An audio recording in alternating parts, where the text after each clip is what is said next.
Great. Well, thanks, Alex, for that welcome, and thanks to Anna for reaching out to me about giving this presentation. My name is Mike, and I live in Knoxville, Tennessee, and I do almost all of my caving in a county called White County, Tennessee. And the presentation that I want to give tonight is about a cave called Lost Creek Cave in Tennessee. But I've also got another cave I want to talk about that I'm sure a lot of you are familiar with. So I'll go ahead and jump right into it. And really, the title of this presentation could have been why do we continue to resurvey caves, or why do we continue to push caves that have already been mapped before? So I'll talk a little bit about that as well and touch on some of those aspects. Let's see.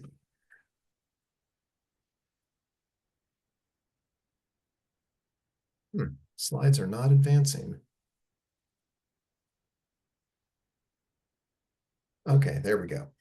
So where the heck is White County? I'm sure a lot of you are familiar with it, but White County sits sort of smack dab right in the middle of the Cumberland Plateau as it makes its way from southwest to northeast in Tennessee.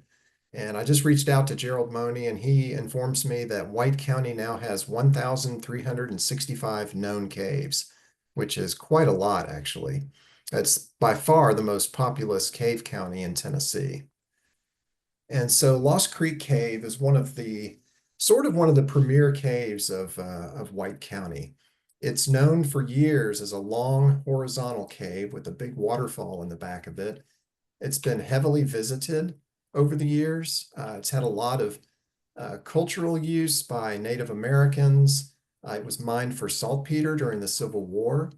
And a lot of people have visited the cave recreationally since, I'd say, about the mid 1900s or so, around 1950. It was designated a state natural area in 2012. And then with the new advent of the Scotts Gulf Wilderness State Park, the state natural area was absorbed by the state park. So Lost Creek Cave is technically within the state park now. This is a map of the cave that was produced by Jeff Sims, who was a very active cave mapper in Tennessee in the 1970s and 1980s. And it's an excellent map. This map actually shows more than just Lost Creek Cave. It's got three other caves: Dry Creek Falls Cave, York Cave, and Mary Branch Cave. But this map was done as sort of a poster-sized map. And given the size and length of Lost Creek Cave, and especially York Cave as well, there wasn't a lot of detail shown on this map. I love this map. It's the map that really got me interested in mapping caves in the first place, but it does lack some detail given its relative size. So that's one of the main reasons why we decided to start remapping the cave. We knew that there was some passage in the cave that was not showing up on Jeff's map, and so, whoops. So that's why we decided to remap the cave. I applied for a research permit with the state of Tennessee around the summer of 2021 and was accepted to start a resurvey of Lost Creek Cave. We use Disto X2 instruments, and we do a mixture of paper and digital sketching. It's kind of up to the sketcher on the trip. It's their choice whatever they want to use. We've stored everything on Google Drive, and we share it all with our team members, and we try to actively keep up with that Google Drive by adding new caves that we've mapped, by uploading the survey sketches and all the data and everything like that. We also upload any photos or videos we take. And really, we have a long-term goal in this project of mapping all 185 plus caves that are within the state park. And right now, I'd say maybe we've mapped close to 50 of them, I think. And that's been a project over the years that we've been doing. So some of the discoveries we've had lately have been pretty good. One of the better ones was an area called 93 Domes. And by far, there's the most concentrated collection of formations in this part of the cave. This was kind of a surprise discovery. It's not easy to get to, which I'll talk about in just a minute, but there's some really nice stuff back here. And we spent some time climbing these domes and poking around. and trying to find some new stuff. There's a lot of stalactites and soda straws, rimstone dams, some flowstone, just some really pretty nice formations back in this part of the cave. And only, to my knowledge, only I think 7 people have seen this part of Lost Creek Cave, which is kind of amazing given the number of visitors that come here every year. Again, just some really nice stuff, some nice pools. You do get muddy in some sections of this, which is kind of a contrast to the white formations back here. But one of the great things about this area is that there are a couple of barriers that are going to prevent people from finding it. One is it's kind of tucked away and hidden down a very small passage, and there's this crawl to access the formation area. It's called the Velcro crawl, and it's got a couple of well, more than a couple. It's got 3 or 4 significant V-bends that are really tight to squeeze through, which is kind of fascinating. But yeah, it's a really cool section of cave to try to navigate through. But once you get through this difficult section, you then have barrier number 2, actually barriers number 2 and 3, which are these sort of back-to-back pits that you have to navigate through. One of them you climb up, and then the other you rappel back down. And you see Heath Maney's legs here at the top of this pit, and he's just really squeezing, trying to fit through this. And the reason he's squeezing is because the top of the pit is only 8 inches wide, and we've beat on this thing with a hammer before, and it's just not giving way much. And but it is just barely big enough for us to fit through and to kind of keep people out, which is sort of the goal. And the pictures here are really of only one of the 2 pits. The second pit is actually worse than the first pit. And we don't have a single photograph of the second pit because it's all we can do just to get down it and then get back up on the way out. So maybe someday we'll get back there and take a photo of it. But anyway, these barriers are what's keeping people away from getting back there. Another pretty cool section of the cave that we found recently is an area that we call Fool's Gold. And again, this was one of these little small side passages that someone had crawled down just a little ways and then they stopped. We had to do some digging to open it up. And when we opened it up, we could hear water back there. And we came to a dome and we could look up and see blackness up above us. So Heath Maney did a climb back there and bolted his way up the wall. And we spent a good amount of time exploring back in here. And it's a pretty cool area. It's got a lot of rope work, a lot of technical rigging involved to navigate our way through. So to access this, there are 6 pits, some of which are domes that we had to climb, but to get up to the end of the passage, you have to rappel back down those domes. There are 2 traverses that are rigged. There's a dug crawl that's pretty tight, and it's not a super horrible area to get to, but there are fairly moderate levels of horror involved here. But still, it's got some really cool stuff, and it's a real challenging, fun area to explore. Another section of the cave that I'm sure some of you, maybe all of you are familiar with, is called the Ben White section of Lost Creek Cave. And back in the late 80s, some of us made a connection between Ben White Cave and Lost Creek Cave. As part of that connection, there are 5 pits that you can do. You can do them as a pull down, or you can rig them straight and then come back out. But it's a really cool through trip from Ben White to Lost Creek Cave. And we've been mapping in the Ben White section of Lost Creek. After they've been connected, we just call it the Ben White section. We've been mapping there trying to solve this puzzle of this cave, which is really interesting. It's just got so many pits everywhere. It's really a Hartzell Monteagle cave, but there are pits developed all throughout this cave. And the one here on the left is an 88-foot pit. That's a really fine shaft. And John Zetterberg here in the middle is going down about a 55-foot pit, which is a nice big open air thing. And over here on the right is the 50-foot free fall pit down this circular tube, which is really cool. There's some traverse lines rigged in the Ben White section. Just some really, really nice vertical development all throughout here.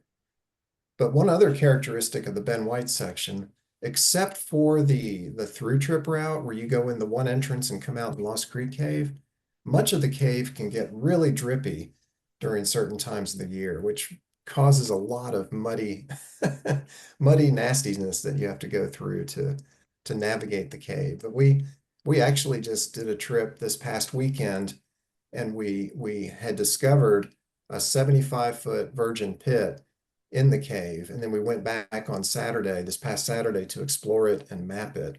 And we found some more domes on the bottom, lots of mud along the way. So there's still stuff being found in Lost Creek Cave that's virgin passage. So here is a map of the cave that we have so far. This is just a topo overlay, and we have mapped close to 4.5 miles of passage, which is over a mile more than what the Jeff Sims group mapped in the 1970s. So we've pushed, I think, a good bit more passage than what they had. This map is not complete yet. This is just a topo overlay, so we're still surveying the cave, and we will have a finished map, hopefully starting on the finished map, hopefully by the end of this year. So here's a list of the folks that have been a part of the survey, sort of this motley crew that we've got going here. And the number in parentheses are the number of survey trips that folks have participated on in this cave, this specific cave. So just a quick exploration summary for Lost Creek Cave. We've had 40 survey trips total for 23,569 feet of surveyed passage. That's the traverse extent. The cave is 283 feet deep. And this figure blew me away when I started calculating it. We have rigged and descended 54 separate pits in the cave.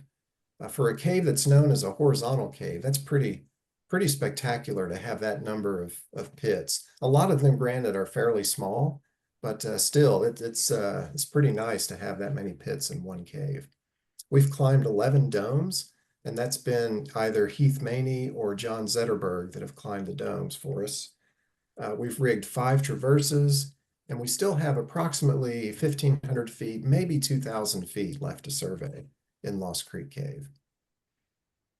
So I also wanted to mention, and I asked Anna if this was okay to also talk about some work that we're doing in Blue Spring Cave, which is another very popular, well-known cave in White County, Tennessee. And she said that would be fine. So I'll go through these slides real quick as well. Blue Spring Cave, as a lot of you know, was only 500 feet long for years and years and years. But in 1989, there was a major breakthrough in the cave. At the end of the entrance passage, the 500-foot long section, there was a small crawl off to the side that was just blowing gales of air. And so some folks went in there and started digging on it, and they finally broke through. And the cave is now 41.93 miles long. It's just been this growing cave over the past several decades. It's 307 feet deep. It's the second longest cave in Tennessee. Prior to the discovery and mapping of Helms Deep, Blue Spring held the title of longest cave in Tennessee for a long time. It's also now the 14th longest cave in the US. Some VIPs of Blue Spring Cave. I want to mention these guys right here. On the left is Bill Walter. Bill is the one who really spearheaded the survey efforts in the cave, and he saw a tremendous amount of virgin passage as they were exploring the cave early on, and he's by far taken the most number of survey trips in the cave. Jason Richards is in the middle. Jason is the one who put together this incredible map book of the cave. I believe it was 2010 that he published it. There were only 200 copies published, and Jason has talked about doing another version of the map book, an updated version, which would be really great because his first version was something else. His first version of the map book was really a tribute to the further miles that have been discovered and surveyed, because he listed all the leads, and people just ate it up and followed his map book and mapped a whole bunch more passage. And the gentleman on the right is Lonnie Carr, and Lonnie and his family own Blue Spring Cave, and they make it open and available to cavers, which is really generous of them. So here's a topo overlay of Blue Spring Cave from 2003 by Hal Love. And you can see here it's got quite a bit of passage just spreading out all underneath the Cumberland Plateau. And this map depicts 33, just over 33 miles of passage. And so one of the things we did early on was we realized that we needed to do some resurvey in the cave because some of the original survey, while it was very well intentioned, and I think a lot of people were put to task to be sketchers who may not enjoy sketching as much as others. There was a good amount of passage that needed to be resurveyed. And so this drawing here depicts the cathedral room, which is a popular destination fairly close to the entrance areas. So if you look at this sketch here, it's got some good detail. It's got the survey stations labeled, but there are some cross sections that aren't shown here, but not a bad sketch. But we went back and we resurveyed the cathedral room among other places, and this is what we came up with. We tried to put in a lot more detail in the sketches, put a lot more trying to sketch to scale for the most part. So it's just a difference. You can tell here between this and this, just the difference in how a resurvey can actually help the depiction of a cave. Another problem with the early surveys done in Blue Spring is one of accuracy. And so this passage here is the R survey, which is located quite a ways away from the entrance. It's several miles from the entrance passage. It's a giant river borehole. And again, this is really not that bad of a sketch. It's got cross sections. It's got the stations labeled. It's got some. It's fairly accurate in terms of the compass bearings and all of that. But one problem here is that they were just surveying this borehole, but a lead was not noted. And the lead right off of station R15 was 45 feet wide and 5 feet high. So looking back here, you'd think, oh gosh, there should be a 45-foot wide and 5-foot high passage known or noted on the map, but it's not. So this lead was actually discovered by Bill Walter and Ann Elmore, and I think Cheryl Pratt was on that trip too. And they found this passage and they took a look at it, and then they called myself and Jack Thomason in to map the passage. So we went back with them and surveyed. So yeah, sure enough, it was a 45-foot wide and 5-foot tall passage. It was a great passage. Like here's the sketch that we did back then, and you can tell it actually loops back into the R survey in another spot that we had to dig open, which that's a good excuse for missing that dug crawl, but the other one should not have been missed. But the passage has 20-inch long gypsum needles in it. It's got just a ton of these flowers, these gypsum flowers on the walls. It's just a beautiful passage. So what are some more recent discoveries that have taken place in Blue Spring Cave in the past, say, 7 to 10 years or so? In 2016, there was a drought. And that fall, there was a very low water in all of White County, much of Tennessee, probably all the Southeast. So Bill Walter mentioned to Zeke McKee that he should take a look at the sump, the main sump in the T survey, and try to find out where it was going and what was happening there to see if the sump had opened up. And so Zeke pulled together a crew, and they had 6 cavers, and they split into 2 survey teams. And sure enough, they went back to the sump and it was open. And they mapped in a leapfrog survey almost 1 mile of passage in the sump. And they came to 2 more sumps in 2 different directions. And so this was a great bit of discovery, a great bit of survey here that added almost 1 mile of passage to Blue Spring Cave. In 2017, there was a new formation area that was discovered. in the cave. And this one, I think I probably know where this is, but it's been kept a secret. Um, and it will probably remain a secret because it's so delicate, but it's just a beautiful area in the cave. And here's some of the soda straws that are in this passage, and you can see that there's just some really nice white crystals in here that are just tucked away. And this one too is well out of the way of the normal tourist path. It's pretty hard to get to. It looks like a pretty special place. In 2023, some of you may be familiar with this. There was a dig that was going on in the cave, and a breakthrough occurred towards the end of November in 2023. And the diggers, who I knew them quite well. They were working in the cave for quite a while on this one dig.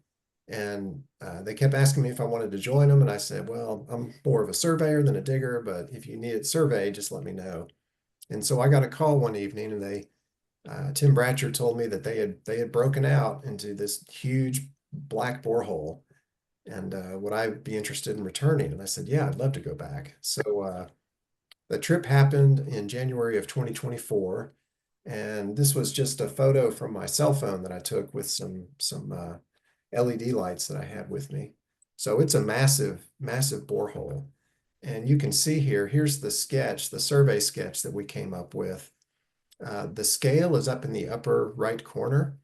And so the passage that they dug is coming in from the upper right. You can see this small crawlway that's coming in, and it pops into the bottom of this big borehole.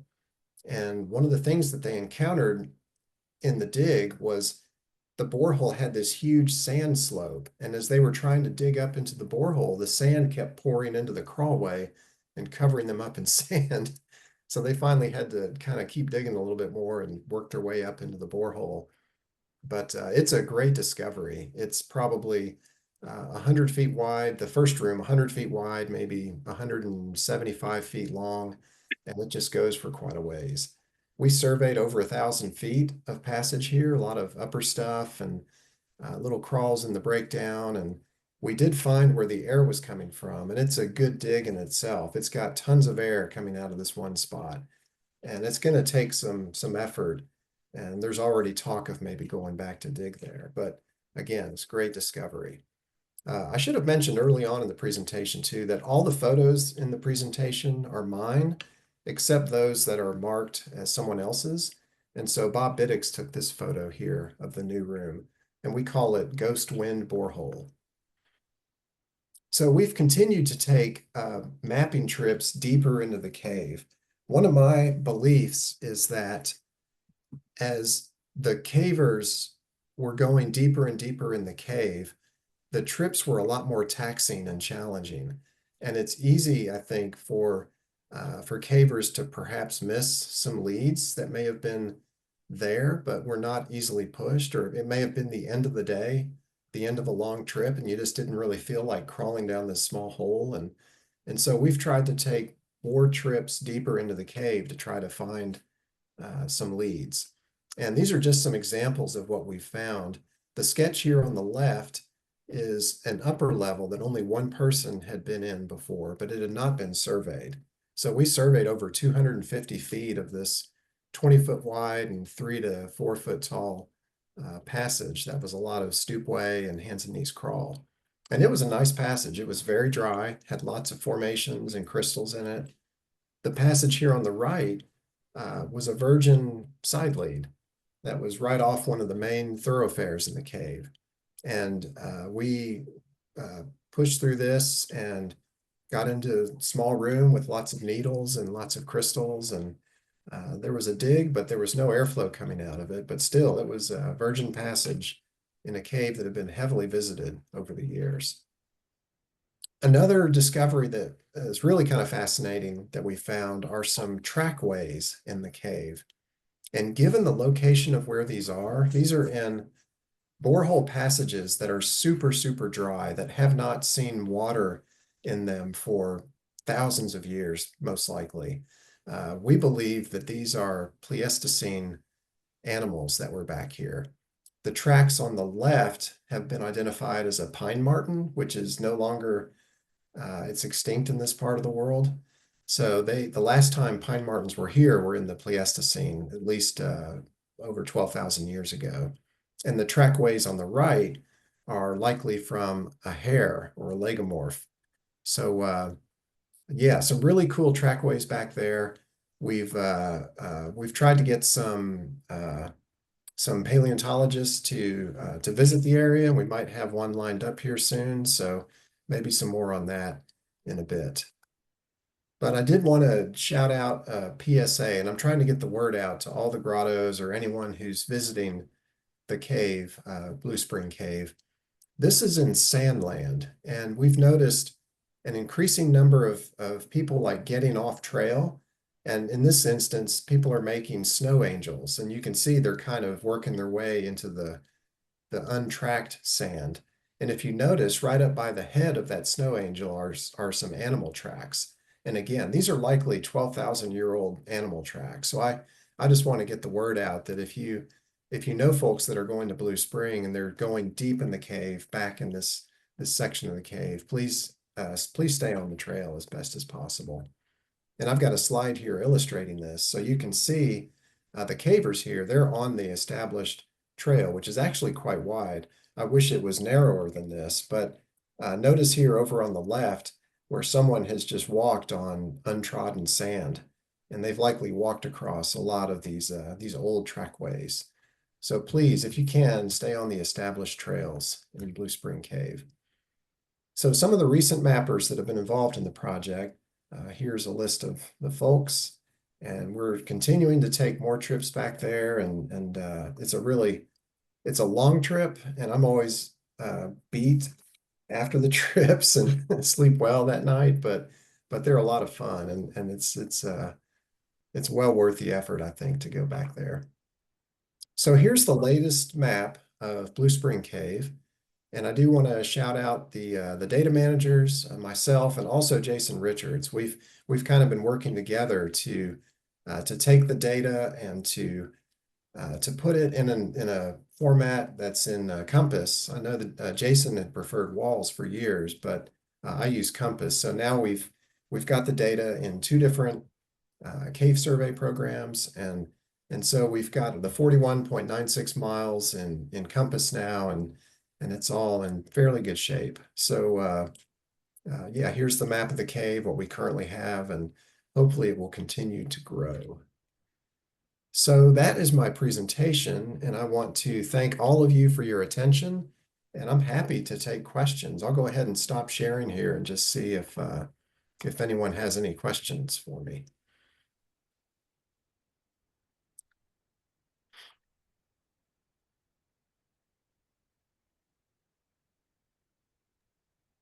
Do most of the passages way on the back just get too low and like full of dirt, or any of those far ones out have like airflow still?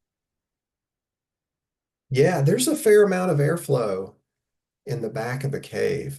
Some of them do get pretty small, and some of them just pretty much terminate. Like I think the point in the cave that is furthest from the entrance, I think what I've heard, I've not been there yet, but it's over 6 miles from the entrance one way. It has no airflow from what I've heard and gets just too small.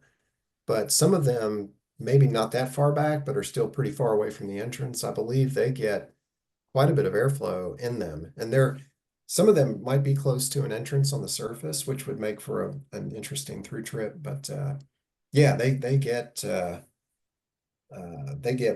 pretty far out. Have you been there before, Alex? Yeah, I've been to the cave a couple of times. Okay, Yep, I've been to like the past the BO crawl and some of those pretty boreholes back there, Mega Junction. yeah. Yeah. But all that stuff, like even in the furthest extent of it, does it drain towards the spring, that blue spring? Or is it like, I mean, not like obviously there's no water in it now, but it used to drain that way. Yeah, there are still river passages back in the cave, and they generally drain towards Blue Spring. There's one, I think I showed you the slide of the sump that had opened up. That one's actually going in the opposite direction, and it's that's why they always call it like like a big mystery is because it's draining 180 degrees away from the spring, and there's kind of some curiosity about where this thing goes. Is it going up underneath the plateau and then going south, or who knows? It's kind of a interesting mystery to solve. And I guess dye tracing that would be very challenging since it's maybe far away from any known spring. Well, there's some active dye tracing going on. So I can't say too much about that because it's not my project, but yeah, they're trying to figure out the mystery of what's going on in that, not just like Blue Spring Cape, but the greater area around there. Cool. Hi, Mike. No questions here, but just wanted to say that was a great presentation and appreciated you sort of highlighting the importance of resurveying caves because there have been a lot of discoveries in known caves that have maps. So it's always good to check other people's work. Great, thanks, Dane. I've heard that you guys are doing quite a bit of that and having a lot of success in finding some good stuff in caves that, people have said were mapped years ago. Like, why in the world are you remapping those caves? And well, there's good reason for it. There's a lot that can be found. Yeah. And thank you for the kind words. I appreciate that.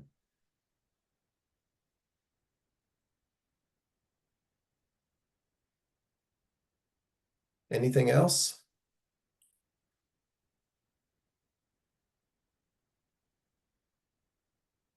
Well, thank you, Mike, for presenting for us. You're welcome. I'm glad to do it. Thank you.